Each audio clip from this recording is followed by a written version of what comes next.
그걸 육성으로 듣는 순간 너무 충격받았어요. 저도. 근데 지금 대통령실이 굉장히 말미잘이라는 소리를 들을 수밖에 없는데 계속 말미잘하고 있는 사람이 내가 없습니다. 그 뒤에 나오는 녹취록에서 네. 내가 윤석열 김건희한테 돈 받은 거 봤어요. 대가 없이 하는 것처럼 보이다가 네. 나중엔 결과적으로 나 이렇게 공헌을 했는데 김영선의 공천을 주십시오라는 수법을 계속해서 썼던 것 같아. 이런 녹취를 좀 더 구체화된 것이 아닌가. 김영선의 공천이든 누구의 공천이든 간에 대통령을 조정한 건 김건희 여사입니다. 이 부분을 그냥 소상하게 대통령이 국민 앞에 나타나서 밝히세요. 그러니까 대통령실에서 해명도 했고 하는데 그게 이제 불충분하다고 다 느끼시는 거 아니에요? 네. 할 수 있는 얘기가 당선 신분이라 공무원이 아니라 이 얘기밖에 없습니다. 사실. 네. 제가 지금 이 순간에는 뭐라고 드릴 말씀이 없다. 너무 몰아붙이지 마시고.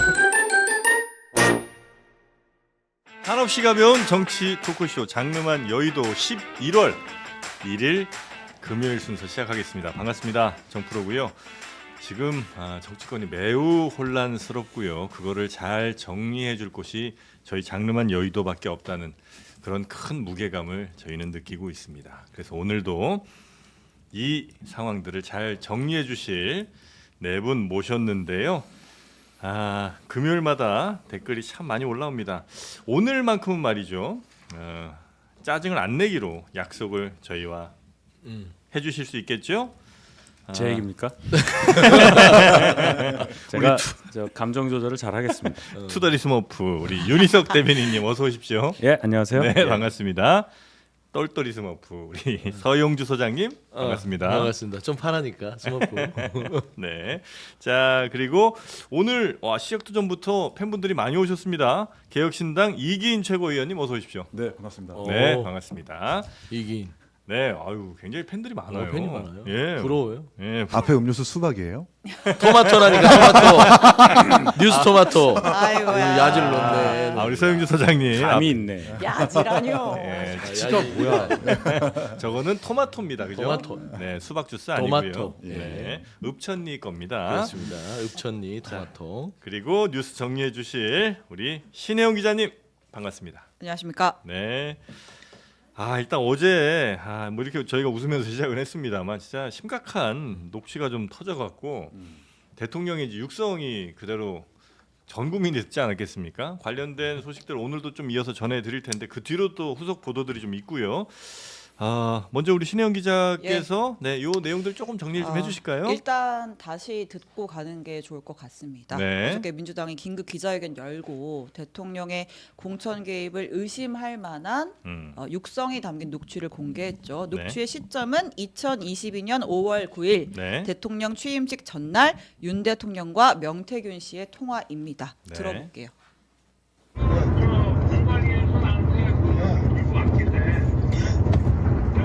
김영선이 경선 때도 열심히 뛰었으니까 너는 김영선이 좀 해줘라 그랬는데 거기가 말이 많네.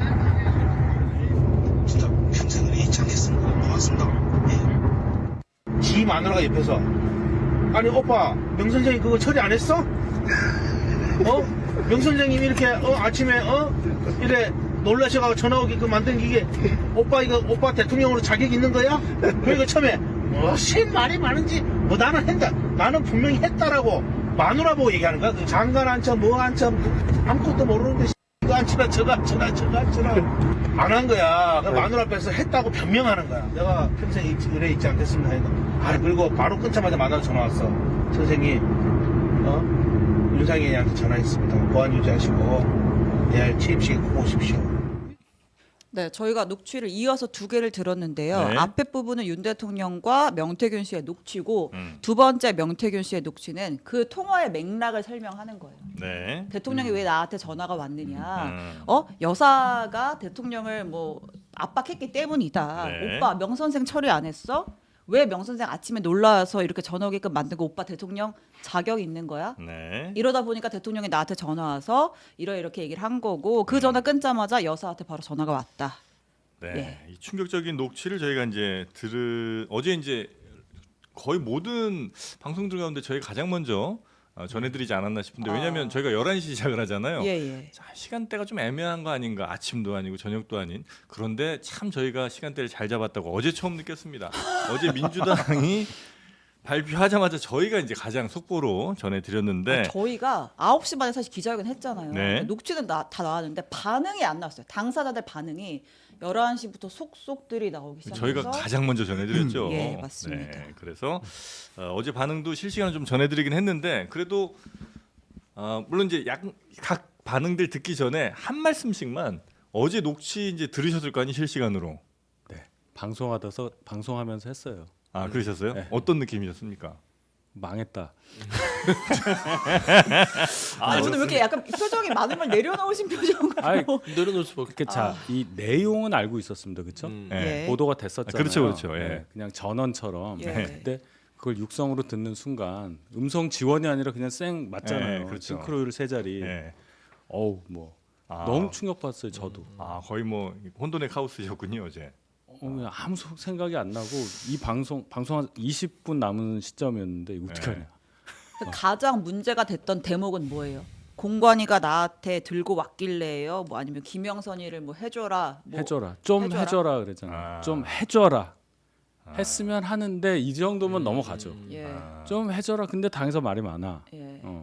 그리고 그 뒤에 이제 대화가 잘렸는데 뭐 명태균 씨의 주장으로는 뭐 결국은 당이 알아서 뭐 한다 그런 내용이 잘렸다 이런 주장이죠. 뭐 그건 예. 잘 지금 모르겠지. 그거 예. 들으면서 바로 멘붕이 오셨고 예. 우리 서영주 소장님은 어떠셨어요? 일단 뭐 명태균 씨가 당에서 알아서 한다 그 말이요. 얼마나 그게 거짓말이냐면 그러면은 당에서 알아서 한다는데 평생 은혜를 잊지 않겠습니다. 고맙습니다. 합니까? 네네네. 아니잖아요.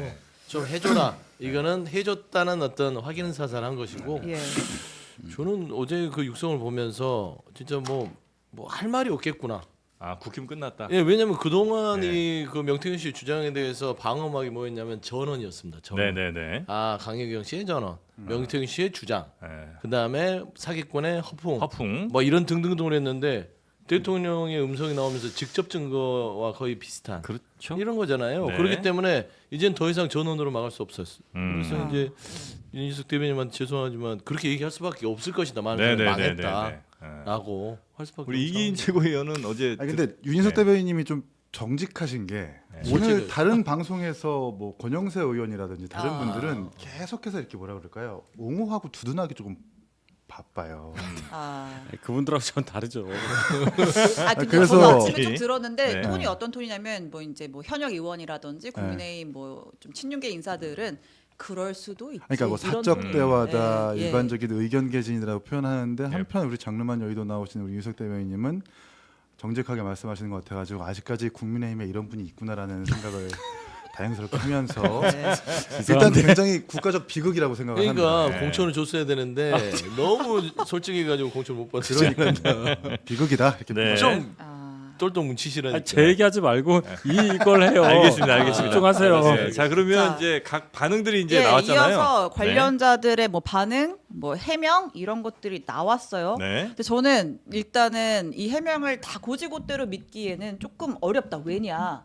과거에도 이미 한 차례 해명을 했는데 그것들이 다 거짓으로 드러난 경우들이 있기 때문이에요. 자, 일단 명태균 씨 같은 경우는 뭐라 그랬냐면 대통령이랑 나랑 나눈 녹취가 있다고? 그딴 거 없어. 그러니까 여태까지 입장이었거든요. 근데 어제 나왔잖아요. 네. 그러니까 이제 언론을 상대로 거짓말을 한 거죠. 그래서 어제의 반응 다 불질러 버리고 다 끝내버릴 거다. 그참 무슨 무책임하고. 불질은 뭐 할 거예요? 예. 그 증거인멸 아니에요? 민주당이 다 있는데. 이미. 그럼요. 예, 이게 일단 제- 예. 예. 명 씨의 반응 그랬고요. 예. 대통령실의 반응은 어제 저희가 또 속보로 전했죠. 네. 자, 당시의 공천은 이준석 대표와 윤상현 공관위원장이 했다. 네. 윤석열 대통령은 공관위를 통해 보고받은 적도 없고 지시한 적도 없다. 명태균 씨가 계속해서 김영선의 공천을 이야기하니 그저 좋게 이야기해줬을 뿐이다. 자, 근데 우리 앞서 기억나죠? 이렇게 네. 명태균 씨 의혹 불거졌을 때 33일 만에 입장이 처음 나왔을 때 어떻게 얘기를 했냐면 경선 막바지에 명 씨와 거리를 두도록 조언을 받고 나서는 문자나 정확하게 이제 문자를 주고받거나 통화를 한 사실이 없다고 기억한다. 기억한다라고 했네요. 일단 2번 정도는 뭐 연락했다 이런 정도. 2번 만났다. 예, 근데 이제 그렇죠? 최소 4번 이상 만난 것으로 확인이 됐고, 예. 그다음에 통화한 사실이 없다고 기억한다고 했는데 지금 통화 녹취가 나왔고 나왔고. 이런 상황입니다. 네. 예. 이준석 그 당시 대표에 대해서 당시 대표에게 좀 책임을 좀 미루는 듯한 이런 발언도 좀 있었던 것 같아요. 공천의 책임자는 당 대표 아니냐 네. 이런 거였죠. 예. 그러니까 뭐 그런 얘기도 하더라고요. 그 김영선 의원의 공천장에 이준석 대표의 직인이 찍혀 있으니까 모든 것은 다 이준석의 책임이다. 네. 이런 얘기까지 하는데 전 이렇게 비유를 하고 싶어요. 우리가 동사무소에 가서도 민원 서류 하나를 떼도 사실 동장의 직인이 아니라 구청장의 직인이 나옵니다. 근데 민원 서류 발급해준 공무원이 문제가 있다고 해가지고 네네. 그 동장의 책임이 아니라 구청장의 법적 책임이 있는 것은 아니거든요. 당 대표도 마찬가지예요. 당 대표도 수많은 임명장 같은 것도 전부 다 본인이 직접 찍는 게 아니라 그냥 전자문서로 이렇게 찍혀서 나오는 건데 계속 국민의힘과 대통령실이 이준석 대표한테 뭔가 책임이 있는 것처럼 떠넘기는 모습들. 네. 이것만 봐도 윤석열 대통령과 대통령 내외가 이 순간을 어떻게 모면하려고 하는지, 어떻게 이준석한테 다 덮어씌우려고 하는지를 다 볼 수가 있는 것 네. 아니겠습니까? 아니 근데 이제 대통령실이 그렇게 책임 미루는 건 좀 잘못된 행동인 것 같긴 한데, 근데 이제 그 당시에 보궐에 당 대표가 여러 지역도 아니고 몇몇 지역 있는 거에 대해서 파악 못하진 않았을 거란 얘기를 하시는 분들도 계시긴 하던데. 이제 공천 개입에 대해서 네. 이제 이 사례를 말씀드리고 싶어요. 그 당시에 네. 재보궐 공천관리위원회가 있었었고 동시에 정진석 위원장이 이끌고 있는 지방선거 공천관리위원장이 있었습니다. 예. 근데 지방선거 공천관리위원회에서 그 위원 중에 김행위원이 있었어요. 김행위원. 네. 몇 개월 뒤에 이준석 대표가 언론에서 이거 김행위원 김건희 여사의 추천으로 들어온 것 아니냐라고 하면서 정진석 위원장과 마구 싸웠었던 시절이 있었었거든요. 네네. 자, 그러면 지방선거 공천관리위원회에서는 김건희 여사의 공천 개입이 있다는 식으로 의혹을 싸우는데 재보궐에서는 그런 걸 알고도 함구했다? 이게 앞뒤가 안 맞아요. 앞뒤가 안 맞으니까 대통령실에서 지금 뭐 박자가 안 맞는다 이렇게 판가를 합니다. 네. 자, 그 용산 대통령실에선 이런 이제 해명을 내놨고요. 네. 그다음에 또 어떤 해명이 좀 있었죠? 뭐 윤상현 공관위원장은 네. 나는 대통령한테 보고한 적도 없고 음. 100% 나는 없다. 그리고 이준석 대표도 나한테 이래라 저래라 한 적 없다. 라고 양쪽에다 다 이렇게 얘기를 했고 이준석 대표는 대통령실의 해명을 겨냥해서 네. 말미잘보다는 이것보다 잘할 거다. 그건 니들이 해명해야 될 일이다라고 얘기를 했는데 네. 그러니까 지금 이제 얘기가 그거잖아요. 대통령이 육성에 나왔고 일단 대통령의 개입 정황 뭐 의혹이 나왔고 당 대표도 이준석 대표 몰랐을까라는 의혹도 있는 건데 당시에 이 지역이 전략 공천으로 지정이 됐잖아요. 네. 그러니까 이 공천이 어떻게 이루어진 과정 전략 공천으로 하자 여성이면 좋겠다 이런 식의 얘기들이 나왔던 그 당사자 그 이야기를 처음 꺼낸 당사자가 누군지를 찾아봐야 되는 거 아니냐. 그래야 이 고리가 나올 거 아니냐. 그거는 당시 윤희석 상황 좀 아시는 거 대변인이 있으세요? 잘 아실 것 같습니다. 당시에 지방선거 빼고요. 예. 국회의원 재보궐선거에서 여성들이 특히 많이 공천이 됐던 걸 기억할 필요가 있어요. 네. 여기 김영선, 이인선 의원, 조은희 의원 예. 이런 분들이 이제 공천이 됐잖아요. 네. 그래서 여성 위주로 가자는 기류가 있다는 거는 다 알고 있었던 거고 네. 김영선 의원만을 겨냥한 여성 우선 공천 그런 얘기는 아니었던 걸로 기억을 합니다. 네. 저는. 그리고 그럼 그냥 당 분위기가 이제 좀 여성 의원들도 좀 숫자를 늘려야 된다 이런 이제 뭐 컨센서스 같은 게 있었던 그렇죠. 거예요. 이제 당선인이 취임을 하는 마당이었기 때문에 네. 그런 대선 승리의 기운을 받아서 가는 선거였단 말이에요. 예. 그리고 분위기가 저희가 좀 이기기가 조금 용이한 상황이었잖아요. 네네네네. 그래서 공천을 여성 위주로도 하고 뭐 이렇게 할 수 있었던 분위기. 네. 그러니까 중요한 거는 김영선 의원과 누가 경쟁을 했고 네. 그 과정에서 평가가 객관적이지 않은 요소가 있었는데 그것만 보면 되는 거예요, 사실은. 그런데 제가 왜 육성을 듣고 이거 굉장히 안 좋다라고 느낀 것은 너무 직접적인 표현이 나오니까 사람이 말을 하다 보면 본 뜻과 다르게 나올 수도 있겠지만 네. 대중은 딱 그 단어 하나에 그 영향을 받게 되잖아요. 그래서 이거 시켰네, 영향을 끼쳤네. 이렇게 인식이 되기 때문에 제가 굉장히 곤혹스럽다 이렇게 느낀 거죠. 그럼 실제로는 이렇게 영향을 미치지 않았는데 말만 이렇게 할 수도 있다고 판단을 하시는 거예요? 그것까지는 모르겠어요. 네. 제가 그렇게 얘기하면 또 댓글이 막 할 텐데 모릅니다. 사실관계를 네. 모르는데 네. 제가 계속 강조하지만 김영선 의원이 정말 이러한 영향력이 외부 영향력이 없었으면 공천을 못 받을 상황이었냐? 예. 그렇진 않아요. 예. 당시에 누가 경쟁을 했었고 그 제가 말씀을 드리잖아요. 그러니까 이 단계에서는 여러 영향에 의해서 이분이 공천 받았다는 거를 알아야 합니다. 다른 분들도 마찬가지겠지만 네. 그런데 유독 명태균 씨가 이런 식으로 자기 광을 팔았고 그 과정에서 본인이 어떻게 했는지 모르지만 뭐 녹음한 게 돌아다니고 이게 문제가 되는 거죠. 네. 이게. 여기서 지금 언급했던 여성 의원 중에 이제 조은희 의원 있잖아요. 네. 관련된 어제 명태균 씨 녹취가 또 하나 나왔어요. 음. 조은희가 전화가 왔더라고 하면서 시작되는 내용입니다. 자, 들어볼게요. 네. 아까 조원이 전화 왔더라고. 아, 대표님 이제 내고 이러대. 광역단체장 둘이 앉으시고 김진태, 박한수 진짜 생각하신 대로 지는 알잖아. 한 1년 반 전에 내가 봤으니까 생각하신 대로 두 사람 다 앉히고 저 조은이도 만들어 주셨고 김영선도 만들었으니까 이제 우리 명 대표님은 이제 영남의 황태자십니다. 이렇게 진짜 김영선 대통령 네 분께서 대주신 겁니다. 제가 한 게 아니고.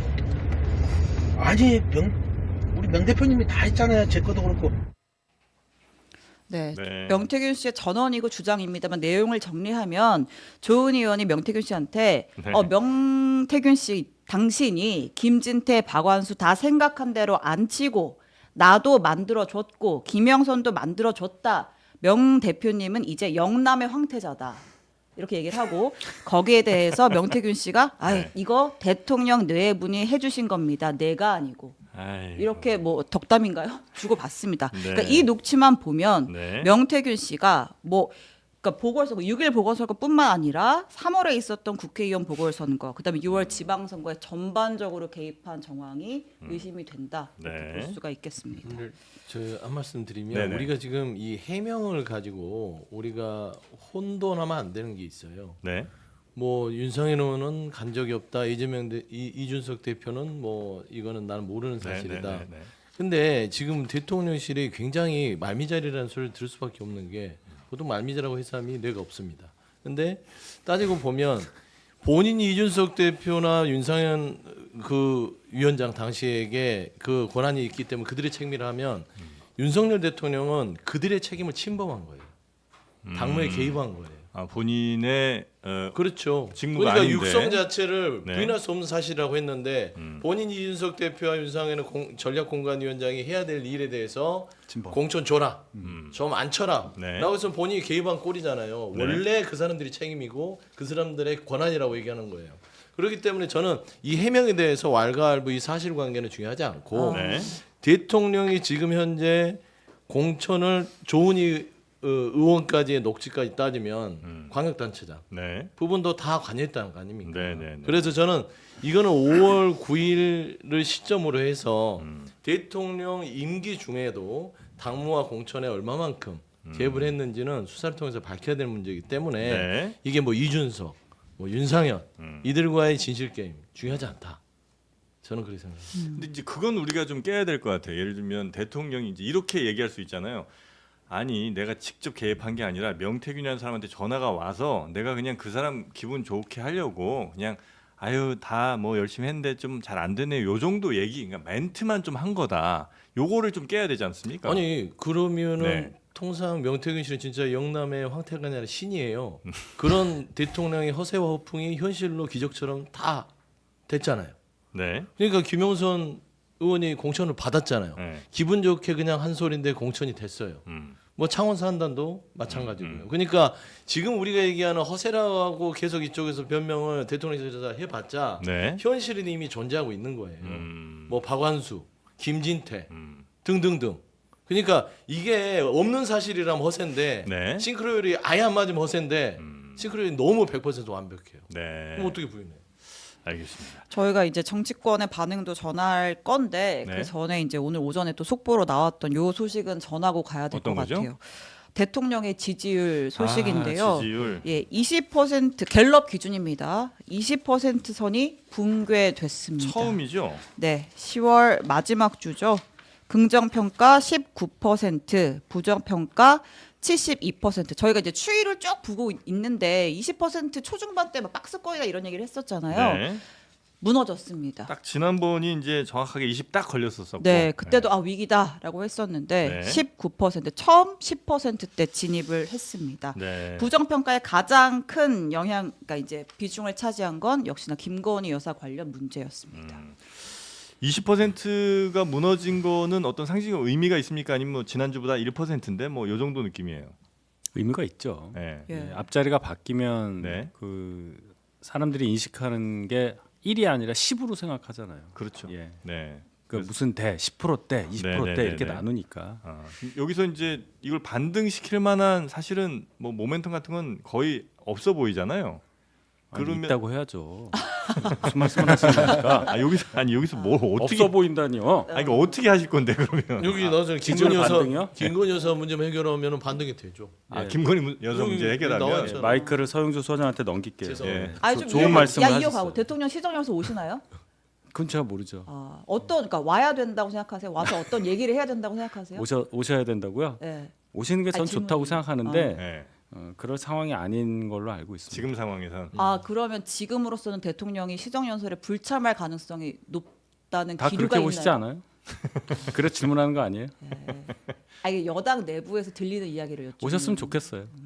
오셨으면 좋겠으나 아마 대통령이 국회까지 오는 일은 조금 어려운 것 같다 지금은. 그런 네. 분위기를 들었습니다. 개원식도 안 왔는데 시정연설을 오겠어요? 예. 근데 어쨌든 이 난국을 돌파할 뭔가 액션을 취하긴 해야 될 거 아니에요. 그럼 이제 국회에서 이제 공식적인 시정 연설 자리에 불참을 만약에 한다라고 하면 별도로 뭐 기자회견이라든지 원래 이제 11월 중순쯤 되면 이제 언론상대로 기자회견 할 거라는 얘기가 있었잖아요. 네. 그럼 별도의 뭔가를 준비는 하고 있는 거예요.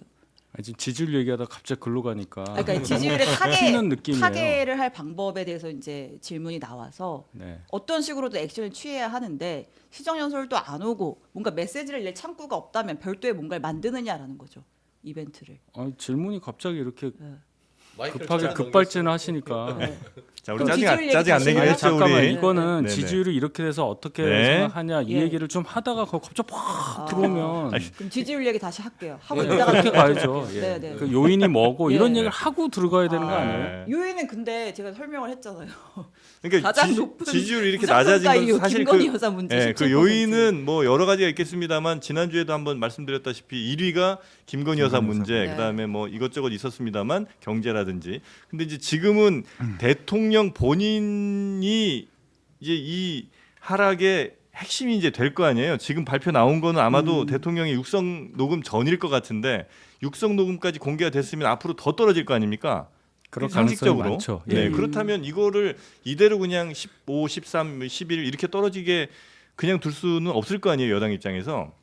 어떤 방법을 혹시 가능한 게 뭐가 있을 거라 생각하십니까? 당에서 할 수 있는 건 한계가 있죠. 예. 일단 대통령 관련한 대통령이 중심에 지금 이슈로 들어온 게 어제입니다. 예. 그러니까 대통령실에서 해명도 했고 한데 그게 이제 불충분하다고 다 느끼시는 거 아니에요. 네. 당에서 지원 사격 한다지만 예. 할 수 있는 얘기가 당선인 신분이라 공무원이 아니다 이 얘기밖에 없습니다. 아. 사실은 네.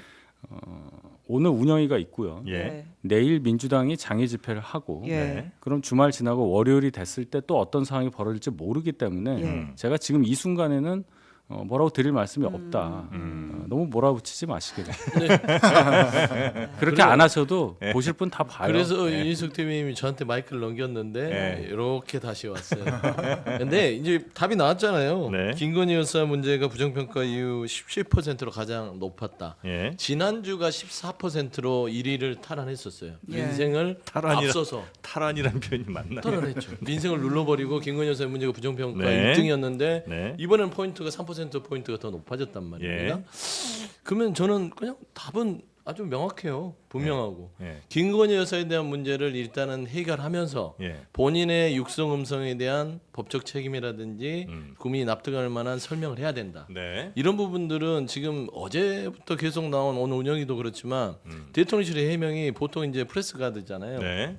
언론이 이렇게 대응해라. 음. 당도 이렇게 대응해주라라는 것인데 이렇게 하면 같이 죽자는 소리예요. 그래서 결국에는 네. 국민의힘은 그동안 한동훈 대표가 목 놓아 크게 얘기했던 김건희 여사의 특검이나 최혜병 특검이나 이런 부분에 대한 좀 분명한 메시지가 필요할 네. 것이고 대통령실도 이렇게 네. 계속 바이든 날림이처럼 뭉개서는 네. 어렵다. 이 문제를 돌파할 수 없다. 김건희 여사만 예. 해결하면 됩니다. 예. 저는 네. 이 회복이 안 될 거라고 보는 게 박근혜 대통령 선거 개입과 국정농단 추세와 지금 상당히 비슷하게 흘러가고 있어요. 그러니까 선출되지 않는 권력에 대해서 국민들이 분노하는 지점도 마찬가지고. 그 얘기하신 분들이 꽤 계시더라고요. 네, 그리고 또 뭐 이제 시정 연수를 앞두고 아마 대통령실은 박근혜 정부 때의 기시감을 피하기 위해서라도 시정 연수를 안 올 가능성이 되게 클 겁니다.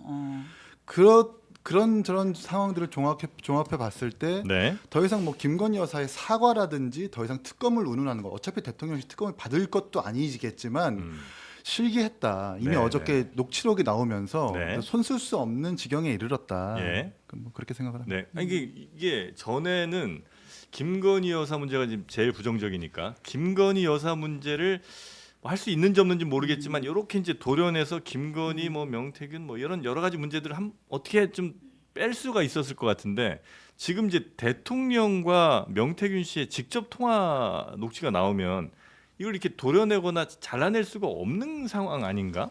이런 생각이 좀 들긴 하거든요. 그래도 김건희 여사 문제를 해결을 하고 어떤 네. 식으로든 네. 저희가 선제적으로 뭔가 조치를 취하고 또 대통령께서 입장표현을 분명히 직접 하실 수밖에 없다고 봐요. 이거 네. 관련해서 이것도 네. 이것도 넣어서 네. 그러면서 여론을 좀 반전시킬 수 있는 계기를 마련해야죠. 그 한동훈 대표는 이 사안에 대해서는 아직까지 입장이 없어요. 예. 예, 좀 침묵을 하고 있는데 지도부 오늘 차원에서 중에는, 얘기를 계속 하고 있는 건가요? 지도부의 어떤 입장을 얘기요? 어떻게 낼지? 협의를 하고 있느냐? 예. 일단 이게 저희가 어떻게 개입을 해서 저희 입장을 밝힐 만한 상황이 아니라고 생각합니다. 명태균과 대통령 당선인과의 대화란 말이에요. 네. 네. 그 상황을 모르기 때문에 음. 저희가 무슨 말을 할 수가 없고 그냥 그때의 날짜와 신분과 뭐 이런 관계에 대한 커멘트밖에 못 하고 있잖아요. 네. 그래서 나올 수 있는 게 네. 그때 신분이 공무원이 아니었다는 그 점밖에는 네. 말씀드릴 수가 없는데 네. 당을 대표하는 당 대표가 그 얘기를 할 수는 없습니다. 아니, 만약에 제가 한동훈 대표면 이런 얘기는 할 것 같아요. 예를 들어 지난 대선 물론 자기가 대표는 아니었지만 지난 이제 뭐 보궐선거라든지 지방선거에 있어서 어떤 공천에 문제가 있었는지를 당 차원에서 철저하게 조사해서 만약에 그런 용산이나 어딘가에 개입 혹은 명태균 같은 사람들이 끼어들었다면 그거에 대해서 완벽하게 우리가 검찰이나 뭐 경찰 혹은 뭐 민주당보다 훨씬 더 투명하게 밝혀드리겠다. 이 정도 얘기는 해야 되는 거 아닐까요? 나온 게 너무 적어요. 그 얘기를 네. 하기에는 이 나온 게요? 제가 말씀 뭐냐면 예. 밖에서야 그렇게 말씀하실 수 있죠. 네네. 당 대표가 당을 대표하는 사람이 내부의 얘기를 다 종합해서 그런 말을 하려면 네. 더 많은 상황에 네. 대한 정보가 있어야 돼요. 제가 말씀드린 네. 게 음. 이때에 공천이 문제가 있느냐 없느냐에 대해서 네. 지도부가 파악할 수 있는 선이 있을 겁니다. 예. 제가 알기로는 공천을 하거나 할 때 그 자료들 있잖아요. 그걸 대부분 그 공천 완료된과 즉시에 폐기를 해요. 없어요. 예. 그러니까 무슨 말을 할 수가 없는 상황이 있는 거예요. 내부적으로는. 그러니까 네, 밖에서 볼 때는 네. 당신네 당 안의 사정인데 당 대표가 돼서 어떻게 몰라? 예. 다 알면서 왜 말을 안 해라고 말씀하실 수는 있으나 네. 또 실제로 이 당을 관장하면서 일을 해본 입장에서는 네. 그렇게 밖에서 보는 것과 다른 상황을 갖고 있는 거예요. 네. 네. 그걸 감안을 하시고 좀 시간을 좀 주시기를 바래요. 너무 밀어붙이시니까 예, 정프로니 입장도 이해를 하는데 네, 네, 네. 한동훈 대표는 정프로가 아니에요. 그 당내 의견이 좀 많이 갈리는 걸로 아는데. 갈린다고요? 그러니까 뭐 예를 들면 당선인 신분이니까 뭐 전혀 문제가 없고 이건 그냥 뭐 있을 수 있는 정도의 의견 개진이다. 사적인 대화일 뿐이다라는 의견도 있지만 조경태 의원 같은 경우에는 개인 의견을 전제로 그러니까 이제 본인이 친한계로 분리가 되다 보니까 그 개인 의견 전제로라는 표현을 쓴 것 같은데 당무감사를 요청할 생각이 있다. 그러니까 이제 당시에 아까 말씀하셨던 자료가 파괴된 것도 있고 뭐 남아 있는 것도 있는지 모르겠지만 어쨌든 그 당시의 공천 상황에 대해서 네. 당이 주도했던 것이니 한번 살펴보자, 되짚어 보자. 그럼 당무감사를 요청해서 들어갈 가능성도 있는 거예요? 뭐 가능할 수도 있겠죠. 조경태 의원이 아예 없는 말 하신 건 아닌데 예. 지금 단계에서 나는 이렇게 생각한다, 누구는 이렇게 생각한다. 그걸 의견이 갈린다고 표현하시는 건 전 반대예요. 아, 네네네. 네, 생각이 다를 수 있는 네, 거죠. 네. 네네. 근데 당무감사는 크게 효용성이 없어요. 이 문제를 해결하는 데는. 그거는 이제 당의 여러 가지 질서나 안정을 위해서 그냥 당무감사 한다는 것이지. 네. 이게 지금 윤석열 대통령의 공천 개입 육성을 덮을 수 있는 문제도 아니잖아요. 네. 근데 윤석열 대통령의 분명한 해법은 김건희 여사를 내어놓으면 된다고 왜 제가 말씀드리냐면 녹취를 그냥 보시면 돼요. 이게 우리가 윤석열 대통령 녹취를 보는데 네. 명태균 씨 이 주장하는 김건희 여사에 대한 녹취를 봐야 돼요. 네. 결국에는 지금 이 대한민국 국민들은 윤석열 대통령의 반반일 거예요. 애잔하거나 참 뭐 짠하다. 왜냐하면 말하자면 배우자한테 박절하게 하지 못해서 본인이 끌려다니는 대통령이구나. 네. 결국에는 김영선이 좀 줘라고 한 거는 보세요. 명태균 씨 말 들으면 지 마누라가 옆에서 오빠 명선생 처리 안 했어. 명선생 이렇게 아침에 놀래서 전화 오게끔 만든. 네. 그러니까 김건희 씨랑 명태균 씨랑 첫 번째 통화를 하죠. 네. 그다음에 두 번째 한 게 윤석열 대통령이 명태균 씨랑 통화를 해요. 음. 그리고 나서 확인 전화 다시 하죠. 바로 끊자마자 바로 김건희 여사 전화 왔어. 네. 선생님 윤상현에게 전화 했습니다. 내일 취임식 오십시오. 네. 그러니까 결국에는 김영선의 공천이든 누구의 공천이든 간에 대통령을 조정한 건 김건희 여사였다. 라는 측면에서는 네. 이 부분을 그냥 소상하게 대통령이 국민 앞에 나타나서 밝히세요. 우리 배우자가 하도 닥달해서 김영선 전원 공천 달라고 해서 네. 그냥 좀 얘기 좀 해줬다. 민원 처리했다. 근데 적절하지 못하고 처신 부적절했으니 이런 네. 부분에 대해서 깊이 사과드린다 하면 되지. 뭘 그 아니다. 뭐 네, 기억이 네, 안 네. 난다. 허세였다. 말이 안 돼. 그러면 그 민주당 반응 보기 전에 그 예. 김건희 여사가 진짜 권력자라고 이야기하는 아. 명태균의 녹취 그것도 있죠. 그거 저는 한번 사실 어저께 뭐 육성 이후 육성이 뭐 가장 원톱 충격이었고 네. 그다음에 가장 충격적이었던 녹취는 이거였던 것 같습니다. 네. 들어볼게요. 한번 JTBC의 들어보겠습니다. 단독 보도였습니다. JTBC 단독 보도입니다. 하지 말라니까요. 대통령이 알아서 하겠다 하는데 왜 그래요? 본인 대통령입니까? 내가 지시받았다 못안 내려왔다 했잖아. 하지 말라는 게 아니잖아. 본인 거 다 윤석이랑 온천해서 윤석이 뭐라 할줄 압니까 나한테? 시키면 왜 시킨 대로 안 합니까 자꾸? 본인이 왜 판단합니까? 오야가 위에서 쏘락하면 쏘야지. 본인이 오야입니까? 본인 그 김건희한테 가서 김건희한테 뭘 말이나 똑바로 해요. 김건희가 권력을 쥐고 있잖아요. 권력 진 사람이 오다를 내리는데 본인이 왜 잡소리 합니까? 두 번이나 전화 왔어요. 두 번이나 정리해달라고. 김건희 딱 붙어야 본인이 다음에 육선을 할 거 아닙니까? 시킨 대로 해야. 어디 붙어야 먹고 산다고 내 얘기해. 와. 진짜 와 소리가 저절로 나. 네. 아니 저 약간 듣고 아득해지면서 약간 아니, 담이 오는. 국회에서 오선 의원 할 정도면 네. 진짜 뭐 대단한 분 아닙니까? 근데 그 김영선 전 의원이 배운 만큼 또 배운 분이고 판사 예. 출신인가? 아니 뭐 아마 판사단 법조인 변호사고 출신이잖아요. 변호사 네. 출신이죠. 서울법대 나왔죠. 와 어떻게 저렇게 얘기를 하는데도 뭐 아무 소리 한마디 못 제대로 반박도 못 하고 예. 이거 어떻게 된 일입니까 이게? 아, 제가 어떻게 알아요? 저한테 왜? 정말 뭐 어이가 그래. 없습니다. 어이가 저도 없지. 네. 저건 정말 놀랐어요. 아니, 예, 어이가 없는 건 둘째치고 하여튼 이 사람 이야기는 김건희 여사가 권력을 쥐고 있다. 권력을 쥐고 있다. 요게 이제 핵심 키워드인 것 같은데. 네. 딱 붙어야 육선을 할 수 있다. 네, 그렇죠. 권력을 진 사람이 오더를 내린다. 아, 요거는 이제 세간에서 그런 얘기 많이 했잖아요. 실제 권력은 뭐 누가 쥐고 있다 이런 얘기 많이 했습니다만 명태균 씨도 완전히 이렇게 지금 이해하고 있는 거. 그러니까 배우자를 예. 버리란 말은 못 하겠으나 배우자를 좀 설득을 하시든지 네. 아니면 국민 앞에서 좀 배우자에 대해서 설명을 하시든지 네. 본인이 왜 이렇게밖에 할 수 없었는지에 대해서 이 애절하게 좀 국민 앞에 얘기했으면 좋겠어요. 나도 힘들었다. 예. 너무나 옆에서 이렇게 힘들게 하니까 그러면 이해를 할 수도 있을 텐데 예. 지금 보세요. 윤석열 대통령 녹취 뒤에서부터 지금 나오는 그 김건희 여사가 권력을 쥐고 있다라는 명태균 씨의 음성, 네. 오선 의원을 호통치면서 이런 게 연결해 보세요. 이게 정확히 시점이 그러니까 이 녹취가 이루어진 게 2022년 6월 중순이거든요. 22년 6월 중순. 그러니까 재보궐 끝나고 네. 당선된 이후죠. 이후고 그러면 이제 어떤 걸 하지 말라잖아. 이게 뭐 어떤 거예요?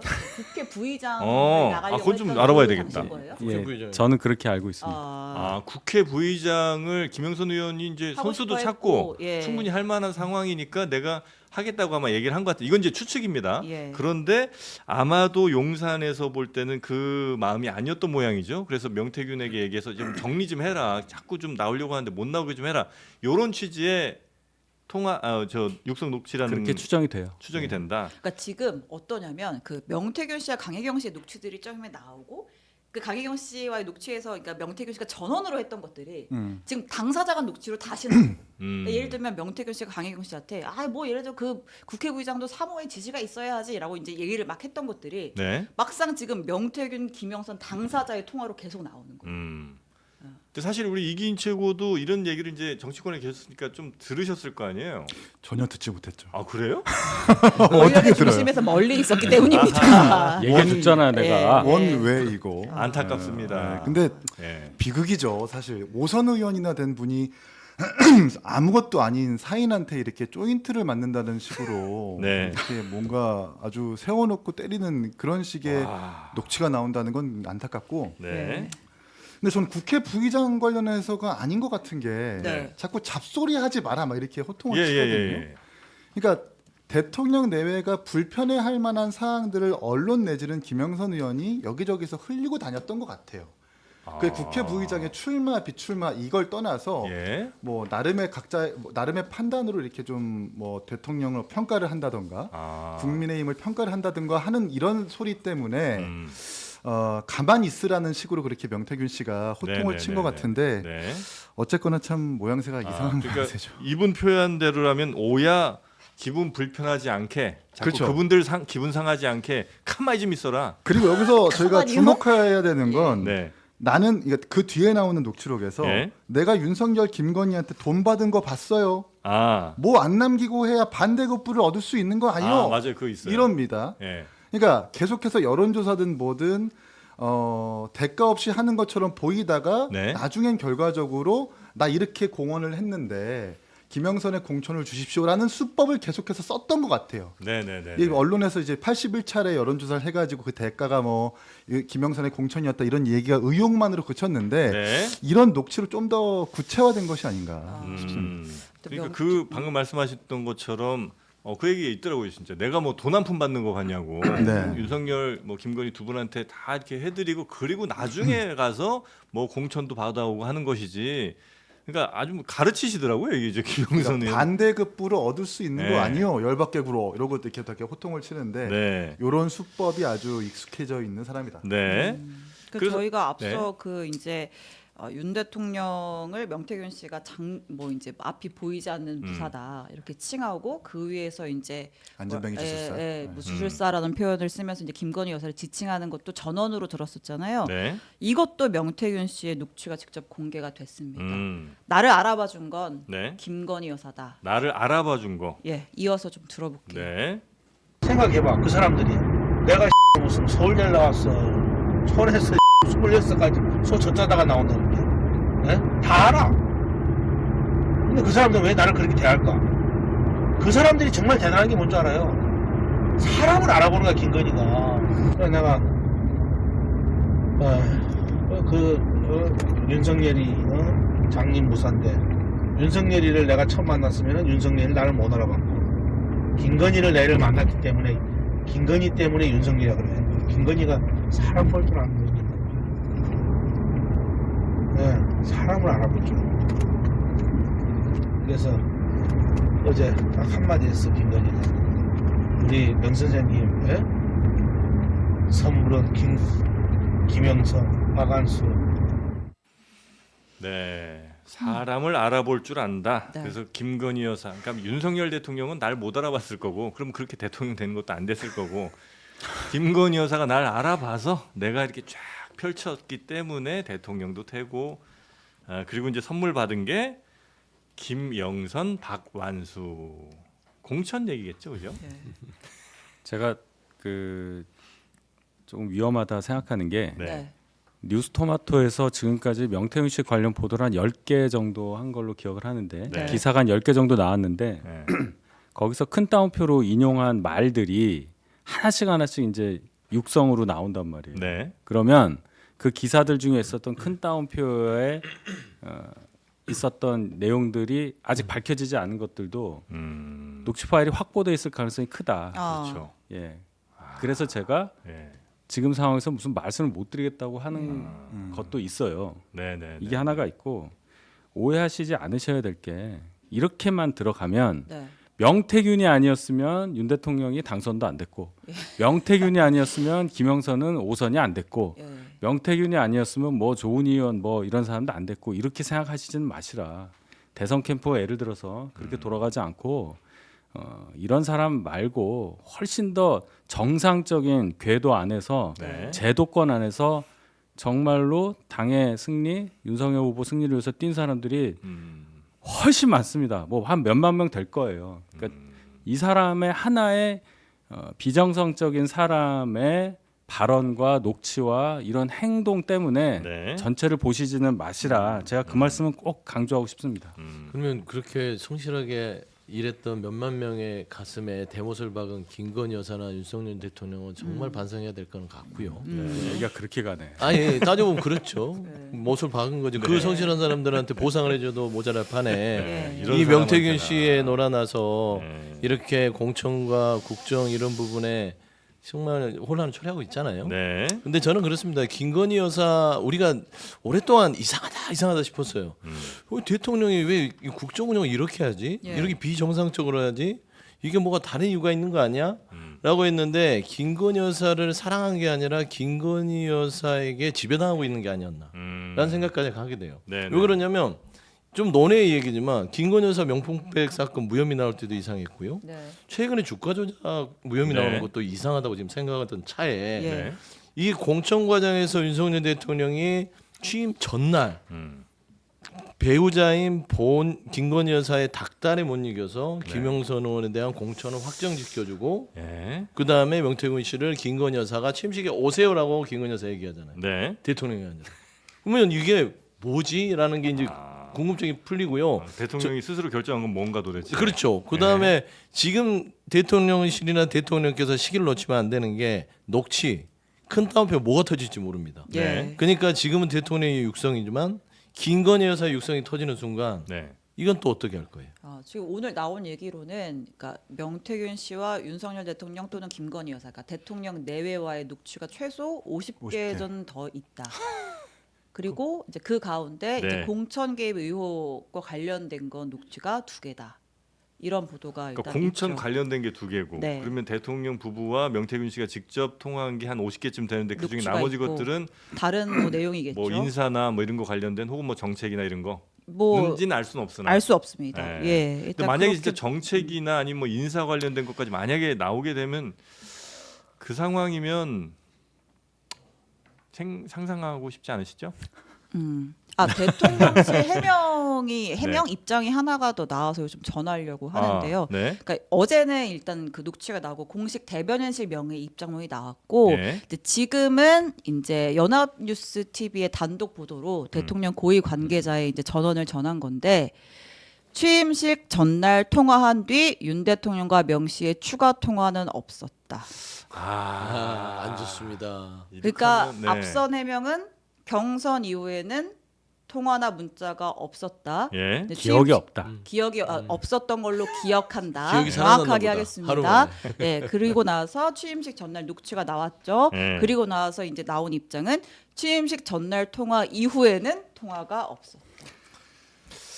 근데 이런 식으로 하면 대통령실의 해명이 좀 신뢰를 받기 그러니까. 어려워지지 않나요? 하나만 더 나와도 이건 또 거짓말 되는 거 아니에요? 아니 예. 그거보다 그냥 침묵보다 나아야 될 텐데 예. 예. 입을 닫고 있든지 해야 되는데 예. 닫을 수도 없잖아요 지금. 이 이제 상황이. 한동훈 대표가 입을 닫고 있고 입장을 밝히지 않는 이유는 예. 민주당이 뭘 가지고 있는지를 모르는 모르니까. 거예요. 모르기 때문에. 네. 그래서 속속들이 나오는 반박과 해명을 재반박당할 수 있는 가능성이 있기 때문에 한동훈 대표가 조심스러워하는 건데 대통령실에 이거 박자를 못 맞추고 있는 거죠.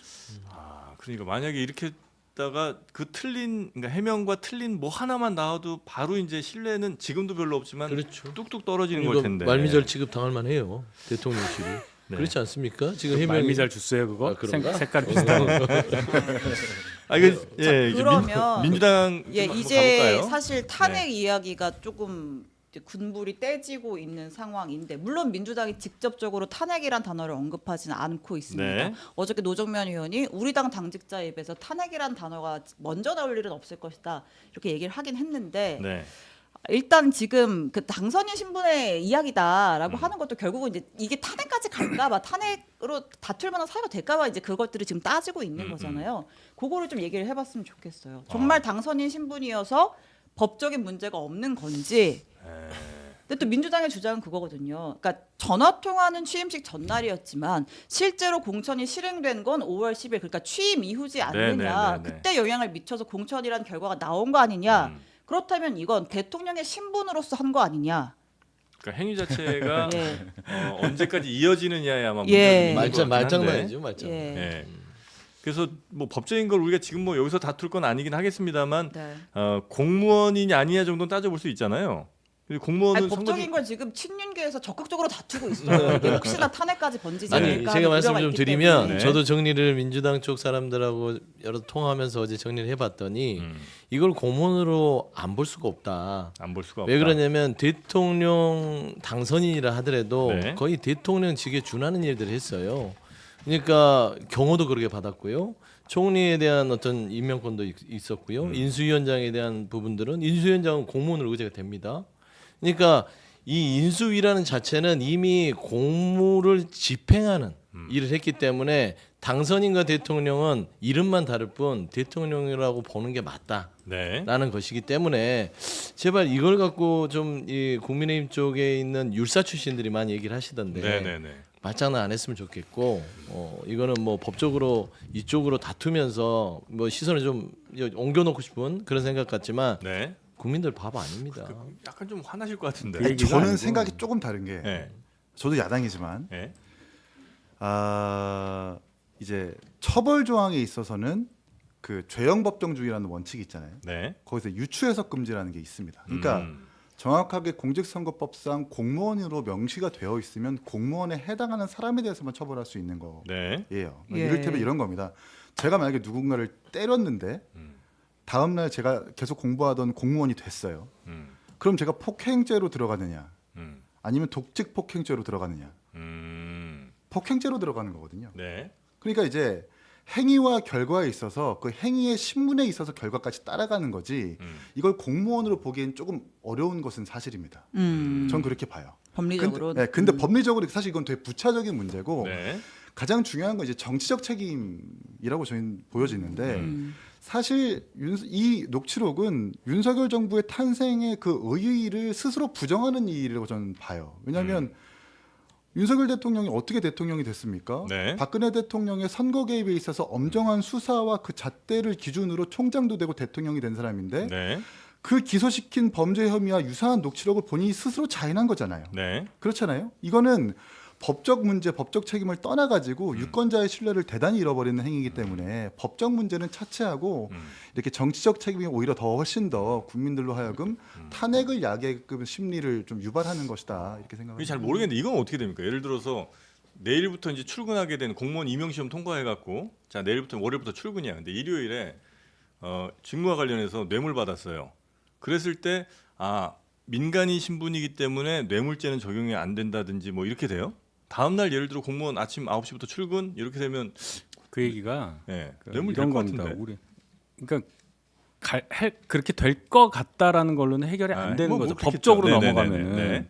우리나라는요 대통령 임기가 언제부터 시작하냐, 몇 시부터 시작하냐에 대한 정확한 결론도 없는 나라예요.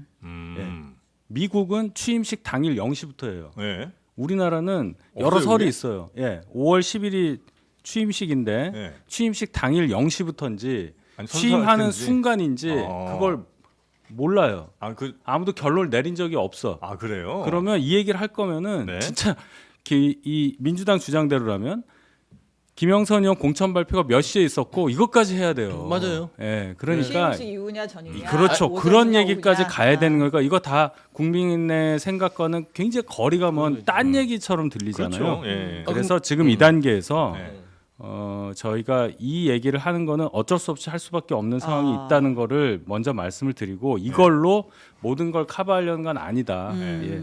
그러니까 그분들이 이걸로 모든 걸 커버할 것처럼 보여서 이제 얘기를 한 것이고, 아니에요. 그러니까요, 안 되는 마세요. 것이고 이게 너무 말장난으로 억지다. 하는 게 아까 뭐 0시 얘기했잖아요. 네. 그러니까 시간을 따지는 거죠. 5월 9일 날 그러니까 좀 그게 해줘라. 큰 문제가 아니라 안 되는 거죠. 그러니까 네. 당선인과 대통령은 네. 그 문제가 아니다. 법적으로는 그렇게까지 따지고 들어가게 돼 있다는 얘기예요. 그러니까 그러니까. 여기서 그 얘기 할 필요가 없다고. 여기 법률 전문가 없잖아요. 아니 그 얘기는 저기 이제 그 국민의힘 서정욱 변호사 또 와야 돼요. 와야 그거는. 되죠. 그러니까 이제 그 국민의힘 네. 법률가들이 이런 얘기를 들고 나와서 예. 답답해서 하는 소리. 그러니까 그거는 국민들이 볼 때도 사실 좀 약간 짜증날 수 있는 얘기잖아요. 그러니까 저희 당 입장에서 일단 그렇게 말을 먼저 해놓을 필요가 당연히 있잖아요. 왜 그래요? 네? 왜 할 필요가 있는 거예요, 그거는? 할 말이 없으니까 해야지 그거라도. 아니 그 얘기를 굳이 할 필요 없죠. 예를 들어서 진행자께서 이렇게 하드한 질문을 하시니까 아니 뭐 하다 하세요.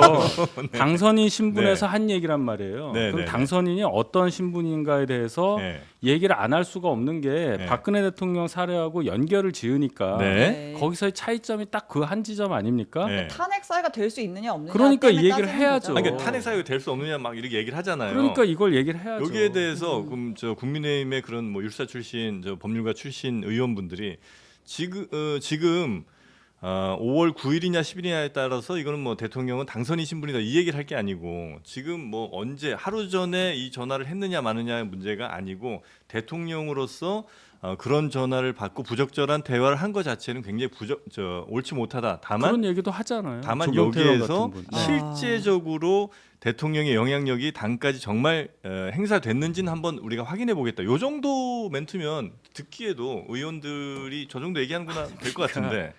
이 얘기 하시는 분이 있고 예. 당선인 신분에 따라서 네. 법적으로 뭐가 달라질 수 있다는 거를 말씀하시는 분도 있고 네. 조경태 의원처럼 이거 문제가 있으니까 당무감사를 통해서라도 밝힐 필요가 있다고 말씀하시는 분도 있고 네. 이 모든 것이 큰 문제가 될 것 같아서 아직 입장을 안 밝히시는 분도 있고 이렇게 있잖아요. 네네네. 왜 이게 다라고 생각하시나요? 대통령실의 입장은 나왔습니다. 운영위가 진행 중이죠. 자, 정진석 비서실장이 해당 녹음 정치적으로도 법적으로도 상식적으로도 아무 문제 네? 없다라고 발언을 했습니다. 속보가 정치적으로. 나왔네요.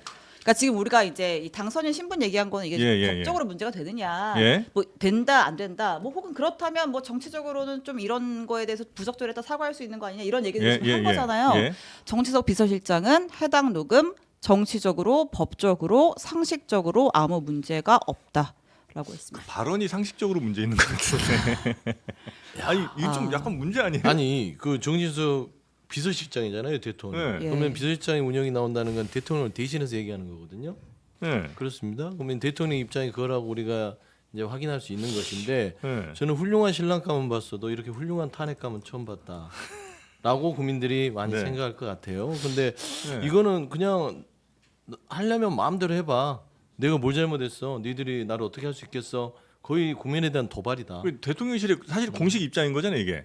지금 운영위가 진행 중이고 출석해서 거기에 지원했습니다. 정진석 네. 비서실장이 이제 출석을 해서 답변을 한 것으로 보이고 제가 정확한 앞뒤 그 질문과 그 맥락은 알지 못하겠는데 네. 어쨌든 해당 녹음 파일에 대해서 윤석열 대통령과 명태균 씨의 녹음 법적 정치적 상식적으로 문제 없다라는 답변을 했습니다. 대응이 썩 현명하진 않은 것 같은 느낌이 그냥 지금 이제 들어서는 들긴 하는데. 네. 자 지금 이제 민주당은 그래서 아까 뭐 말씀하셨다시피 탄핵 얘기가 좀 나오고 있고요. 네, 일단 민주당 내일 장외 집회를 예고해둔 네. 상태고 탄핵을 직접적으로 언급을 하진 않지만 네. 발언 수위는 굉장히 셉니다. 자, 오늘 이재명 대표가 이런 이야기를 했어요. 불법 이제 행위가 있는 것으로 보인다라고 네. 하면서 일종의 정치적 비상 상황이다라고 했고 비유를 합니다. 대통령은 정권을 띄울 수도 있지만 뒤집을 수도 그러니까 있다. 국민은 국민은 정권을 네. 띄울 수도 있지만 네. 정권은 뒤집을 수도 있다. 국민은 물과 같아서 뭐 이렇게 정권을 띄울 수도 맞습니다. 있고 대신 예. 이제 뒤집어 버릴 수도 있다. 배가 예. 뒤집히듯이. 예. 그런 얘기를 아마 좀 한 것 같은데 그 얘기는 어찌 보면 권력을 현재 있는 권력을 엎을 수 있다. 요 정도로 이제 해석은 할 수 있는 거 아니겠습니까? 네? 좀 불편하실까요? 아니요. 괜찮습니다. 진행자가 이렇게 하시면 예. 저도 뭐 예. 하시죠. 그래서 이제 야당이 네. 이제 이렇게 얘기 아무튼 뭐 한 하야 거에 대해서. 이야기도 나왔습니다. 네. 하야가 빠를수록 좋다. 박근혜 전 대통령 때보다 공천 개입의 정도와 수위가 더 강하다. 그건 누구 얘기죠? 적절한 해명을 하지 않는다면 윤 대통령이 모든 범죄 혐의를 인정하는 것이다. 네. 지금 제가 한 발언이 이재명 대표 직접 발언은 아니고 박찬대 원내대표랑 나머지 최고위원들의 그거는 발언을 이제 종합해서 박찬대 말씀을 자, 지금 드렸습니다. 상황이 네. 그 야당은 이제 그동안 몇 달 동안 쭉 준비해왔던 걸 실행하는 단계의 두 번째 날이라고 생각을 합니다. 어저께 이게 녹취가 나왔고 네. 박찬대 원내대표가 시간까지 바꿔가면서 빨리 했잖아요. 예. 이제 오늘 운영위에서 이제 융단 폭격을 할 거고 네. 내일 장애 집회를 할 거고 네. 그러면서 쭉 몰이를 할 거란 말이에요. 그 네. 사이에 또 뭐 50개인지 뭔지는 모르지만 또 여러 가지 녹취도 풀고 이렇게 네. 이제 여론몰이를 할 텐데 네. 결국 그래서 원하는 게 민주당에서는 11월 15일, 25일 있을 두 가지 이재명 대표 1심 판결 전에 예. 뭔가 거리를 만들어서 그 1심 판결이 불리하게 나왔을 경우에 대비한 정치적 장치를 마련해 놓고자 하는 거라고 저는 봐요. 야당 입장에서 충분히 전략적으로 그럴 수가 있습니다. 네. 중요한 건 국민의 마음인데 오늘 뭐 갤럽 조사 이게 뭐 결정적이라는 건 말을 못하지만 네. 이재명 대표에 대한 국민의 생각, 민주당에 대한 국민의 판단 이런 게 어떤 건지 잘 보시고 네. 여론몰이를 하더라도 거기에 근거해서 하시는 게 낫지 않을까 이렇게 봅니다. 그렇게 국민들이 민주당 생각대로 움직이지만은 않을 것이다. 이렇게 이제 이게요. 판단하시는 거네요. 윤 대통령한테 어떤 일이 일어난다고 해서 네. 지난 대선에서 차점자가 그것을 승계하는 건 아니에요. 그런 거 그렇죠. 아닙니다. 예. 다시 선거를 해야 예. 하고 네. 민주당에서도 후보를 다시 선출해야 되는 거고 네. 그런 절차를 다시 밟아야 되는 게 있어요. 네네네. 이렇게 자꾸만 마치 자동적으로 뭔가가 되는 듯이 이렇게 급하게 가는 것은 언론도 마찬가지고요. 별로 국민들께서 원하는 내용은 아닐 거라고 봅니다. 민주당의 입장은 네. 뭐 탄핵을 우리 민주당이 시킬 수 있다고 생각하는 사람은 한 명도 없을 거예요. 어. 제가 알기로 이재명 대표도 탄핵은 쉽지 않다라고 생각하는 걸로 알고 있습니다. 그러니까 이제 기본적으로 탄핵은 정치 세력이 시키는 게 아니라 탄핵은 민심에 네. 결국에는 민심이 등을 돌릴 때 탄핵이 당하겠죠. 뭐 대통령이.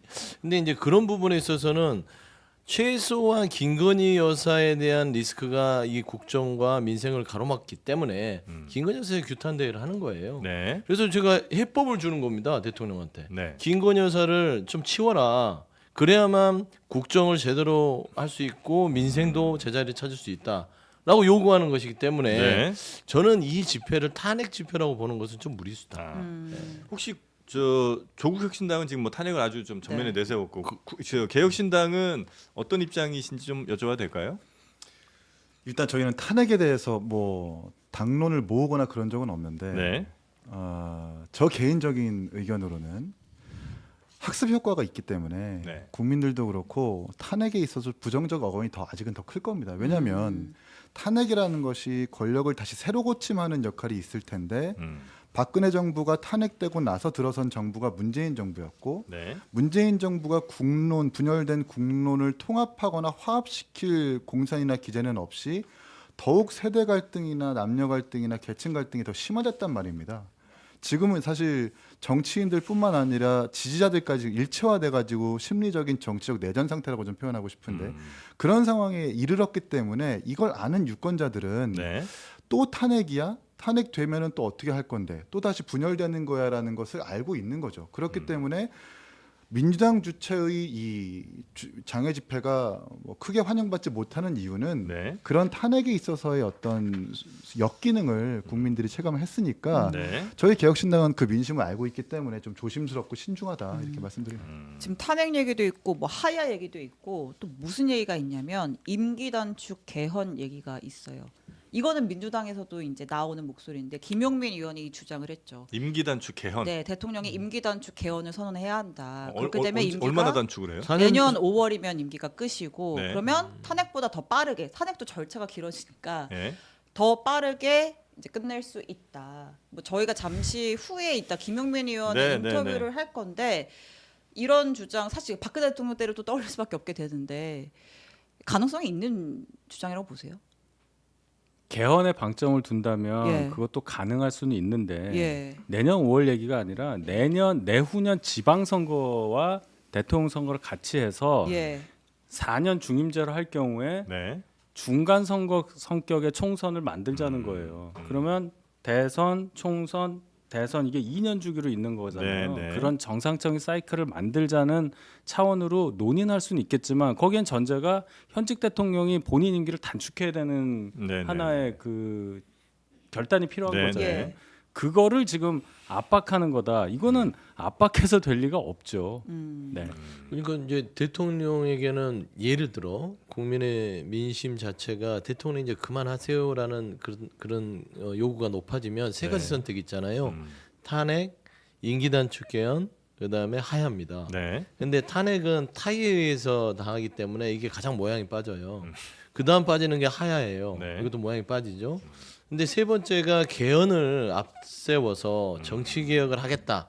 그래서 4년 중임제를 하되 네. 나도 포함해서 한다라고 하면 그나마 비교적. 조금 모양새는 갖출 수 있는 물러남이기 때문에 네. 저는 이 세 가지 부분에서 탄핵은 굉장히 국민들이 피곤하게 하는 거예요. 그렇기 때문에 정말 그나마 좀 나름대로 국민을 위하는 마음이 있다면 네. 하야 아니면 개헌을 위한 뭐 임기 단축을 위한 뭐 4년 중임제. 대신 그건 이제 대통령이 마음을 먹어야 그건 되는 거죠. 대통령의 이제 마음에 달려 있는 거죠. 아. 뭐 강요할 수는 없는 거예요. 동아일보 인터뷰가 기억이 나는데 명태균 씨가 윤석열 캠프에 가가지고 임기 단축과 개헌을 제안했다는 것 아니에요. 네? 일단 뭐 언제? 화를 엄청 냈다는 것 같은데. 동아일보 인터뷰가 나와 있습니다. 동아일보 예, 인터뷰 예. 근데 그 나왔어요. 명태균 씨의 일방적인 예, 예, 주장이에요. 예. 그러니까 네. 언제 그랬다는 거예요? 대선 캠프에서. 아 이번 저 대선 전에 네. 근데 이제 그때 그 반응 제안을 인터뷰가 들었던 윤석열 후보가 네. 내가 2년짜리야 라고 이렇게 네, 난리를 맞아요. 났다라는 것이 네. 동아일보 인터뷰 기사에 나와 있어요. 네네네. 그게 사실이라면 아유. 개헌에 대해서 일단 윤석열 대통령 본인은 부정적으로 생각하는 뭐 그럴 것이고 것 같아요. 당연히 하야나 탄핵 같은 거는 용납치도 않겠죠. 알겠습니다. 자, 우리 세 분과 함께 오늘 금요일 시간을 뜨겁게. 해봤는데, 뜨겁게 해봤는데 어떻게 오늘 괜찮으시죠, 오늘 뭐 대변인님? 비교적 어떻게 괜찮으세요? 아 저는 예, 굉장히 진행 계속 하세요. 제가 계속 나올게요. 예. 예, 불러만 주시면. 아, 지금 알겠습니다. 국민의힘의 구심점은 어디 있나요? 여기 갑자기 있잖아요. 무슨 얘기 무슨 철학적인 얘기를 갑자기 저 점심 먹으러 가야 국민의 되는데 90점은 윤희석 대변인. 90점은 뭐 일단 당 대표죠. 당 대표 맞아요? 아닙니다. 왜 그러세요 오늘? 아니, 왜 그러세요? 아닙니다. 예. 뭔 일 있나요? 예, 아닙니다. 네. 밥을 한번 점심 먹어야 같이 될 것 해요. 같아. 네. 밥을 한번 먹어야 자, 될 세 것 분 이렇게 하고요. 네, 잠시 후에 저희가 김용민 이분이 이제 명태균 게이트 진상조사단에서 또 열심히 활약하는 의원이니까요. 김용민 의원 모시고 이야기 조금 더 들어보도록 하겠습니다. 세 분 대단히 감사하고요. 다음 주에 뵙겠습니다. 같아. 네, 감사합니다. 고맙습니다.